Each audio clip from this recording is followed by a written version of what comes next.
الناس كلها بتحب تاكل المكرونة البشاميل إلا أنا ما بحبش أكل المكرونة البشاميل الحقيقة ما بحبهاش.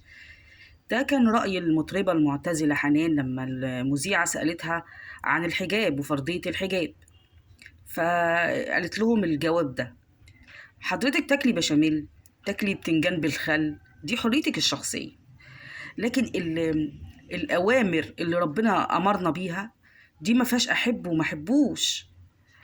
يعني دي امتثال لأمر الله.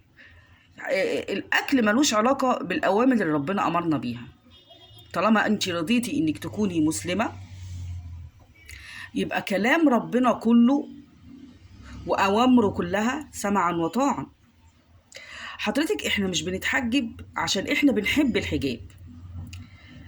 ناس كتير جدا على فكرة ما بتحبش الحجاب ورغم ذلك محجبة. ليه؟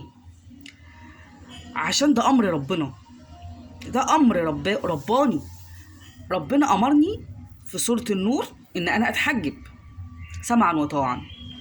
طبعا كلنا بنحب شعورنا وبنحب ان ندلع شعورنا ونعمل قصتنا ونعمل قصاتنا ونلبس اللبس اللي يعجبنا وممكن يكون مش محتشم.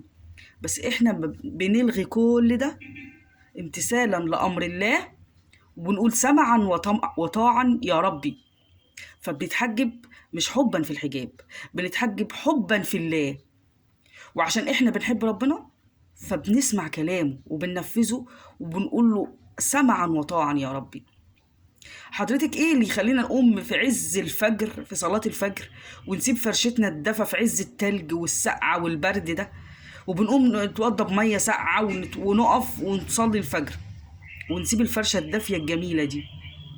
ايه ده؟ هو حد يحب مثلا ان هو يعذب نفسه؟ لا حضرتك، ده عشان امر ربنا، امر اللي خلقنا. فاحنا بنحب ربنا وعايزين نطيعه وبنسمع كلامه، فنقول سمعا وطاعا يا ربي.